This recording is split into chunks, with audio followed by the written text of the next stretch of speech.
It's large, extremely fast and packed with loads of features. It brings over a much-awaited redesign and succeeds one of the most popular Android handsets of 2012. What's going on everyone, Mike here, and this is my detailed review of Samsung's latest flagship, the Galaxy Note 3, which is not just an oversized version of the Galaxy S4, but much more than that. You'll find out what I'm talking about from the clip, so let's jump to it. The Note 2 has been a massive success for Samsung, and the new Note builds on its features while improving pretty much all the important aspects. Let's take the form factor for instance. The Note 3 is still a big phone, even by today's standards, but is actually narrowly more compact than its predecessor, thinner and lighter as well. And that despite the fact that it packs a larger 5.7-inch screen as opposed to the 5.5-inch one on the 2012 Note. Or in other words, there's more screen and less bezel on the front face. The overall looks have been slightly addressed as well, as the new Note is more squarish with less rounded corners. But the important change is on the back, where the glossy plastic used by most Galaxy smartphones in the last years was ditched for plastic in disguise. Samsung advertises it as synthetic leather, and it sure looks like leather with a nice texture and even faux stitches. But don't get carried away by the appearances, the Note 3 is still entirely dressed in a plastic shell. Even the sides that look metallic on a quick glance are made from the same material. Regardless, while the design change and materials are not exactly what I was hoping for, the Note 3 does feel nice in hand and it should be less susceptible to smudges and scratches than some other Galaxy handsets. I have the white version here, but the phone is also available in black and pink. And Samsung offers a large selection of colorful backplates and cases for it, some of them actually made from real leather. But we'll talk more about that in another clip. For now, there's one thing I must say. The Note 3 is still a huge phone, nearly impossible to use with a single hand and definitely not for everyone. But that was expected given that 5.7-inch screen. And since we're talking about it, you should know that there's a Full HD AMOLED panel on this new Note, with high contrast, popping colors and excellent viewing angles. Samsung stick with a pan-tile matrix on this device, unlike with the Galaxy S4, but given the high pixel density, I doubt anyone will ever complain about that. On the other hand, some of you might prefer a brighter screen, easier to use outside in strong light, and might not really dig the oversaturated tint of this AMOLED panel. If that's the case, you might want to look somewhere else. But the vast majority of you are going to be more than happy with this display. Anyway, back to the size. You can either get used to it, like millions of Note users did in the last years, or you can activate the one-handed operation feature on this phone, that shrinks the interface and lets you easily cover it with your thumb.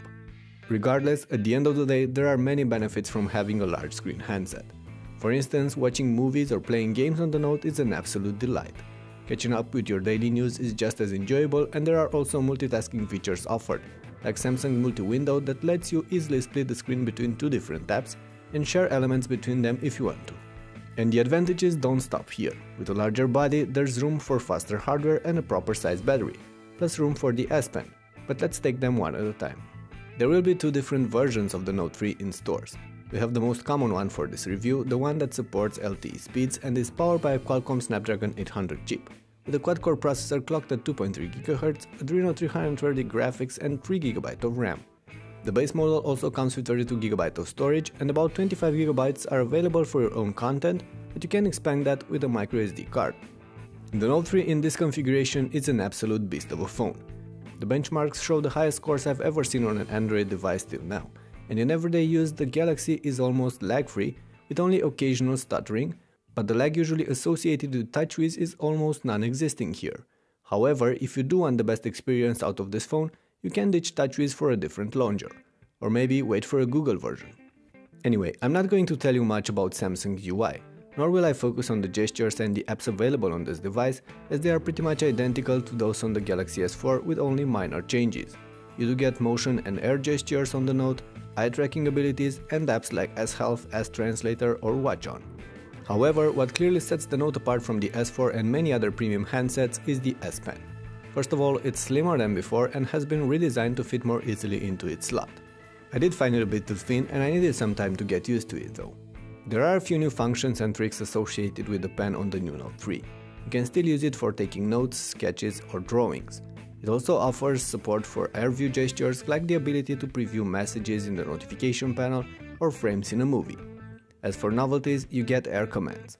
Hovering the pen over the screen and pressing the button on it will launch this new set of actions, and you can also quickly launch some of them individually if you want to. For instance, for Action Memo, you can press the pen button and double tap the screen. You can then quickly note what you want to, and you can apply certain actions to the result. For instance, you can transform it into a text, or if it's a phone number, you can easily create a new contact with it. But I'll tell you more about all these functions in a different clip. There's also the Scrapbooker that lets you select anything on your display and saves it as a scrap that you can then easily share with your friends or just tag and save on the phone. It works with websites, videos, maps, music and many other apps, and does not just take a picture, but saves the link as well if needed, and you can easily add annotations on top of a scrap if you want to. The screenwriter allows you to quickly take a screenshot and just draw or write on top of it. The S-Finder helps you easily find stuff as it searches through the content on your phone, including scraps, emails, pictures and so on, and also performs online searches for the given term. Last but not least, there's Pen Window. With it activated, you can draw a selection on the screen and a window pops up based on the size of your selection. In this window, you can then choose to run a handful of applications in an overlay on top of your interface. In other words, with Pen Window you draw a rectangle where you want a small app to run.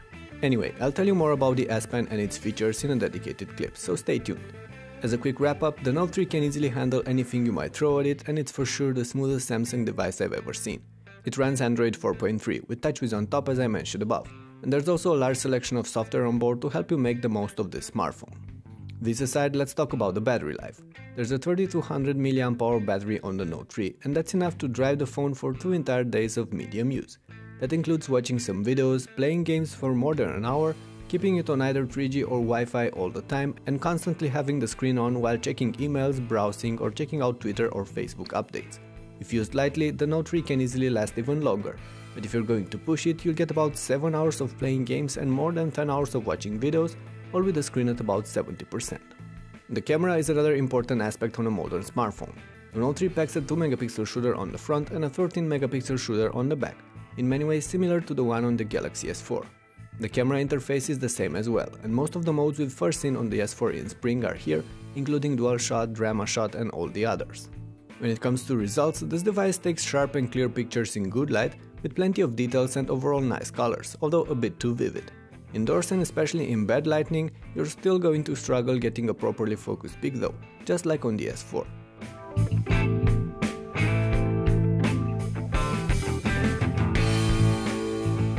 However, the Note 3 ups the game with a few new video shooting features, including improved stabilization or the ability to take 4K clips. See the results for yourselves.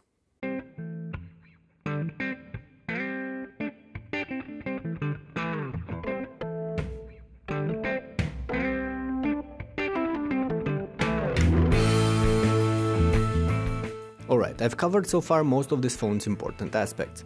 There are still some minor details worth mentioning though. For starters, the Note 3 does not get very hot on its back while running games, not as hot as the Sony Xperia Z1 did.